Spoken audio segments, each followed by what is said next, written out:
Tau tiesiai į mano kapelą. Dima Records, Klaipėda, žardė mikrofonas ant galvos. Čia istorija, viena žardės 13 sieno 3 aukšto reperio tiesa. Davai čia pristatyk. Turėjau Dimą kartą, kaimyną turėjo mašiną, limuziną, mikrofonę šūrė, net pavydas ima mėgo žalę.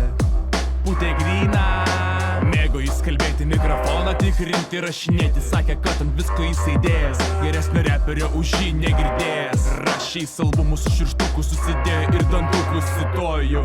Liaudžiu tik tai tiesa, aš tikras MC, nors pas mamą miega.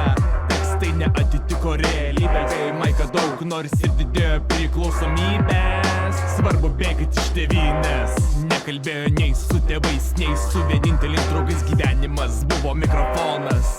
Nesuvokė, jis tampa tamtas analogas. Tiko Dima repri ant sužaulė, nesmirdėjo, kalbėjo mikrofono, pinigai jam nerūpėjo.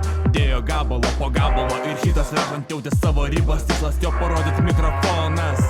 Irgi vaistas, o ne ginklas. Dima jam šlovės pavydėjo, nusipirko, nes Sennheiserį freestylinti pradėjo. Žolę keitė ratai, kvadratai, kalbėjo per mėgus ir mikrofoną ir į lovą imdavo nakčiai. Ratų kiekis vis didėjo, sveikata prastėjo, įrašų mažėjo. Savaitę Dimos niekas negirdėjo, varvėjo skausmo ašaros, tėvam blogiausia pagalvot galėjo. Atrakino kambario duris ir ką tėvai galėjo pagalvot? Ir nieko. Pamatė Dimą gulinti, mikrofonas buvo ant krūtinės, laikančios į rankos ledinės, suprato visi, kas Dimą žavėjo. Mikrofonas, kurio kalbėjo, buvo kulka ginklo, iškeliavusi kalbėt be tikslo.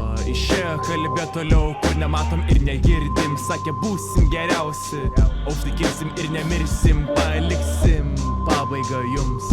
Spręskit jūs, kalbėkim Maiko nuodus, argi tik save ir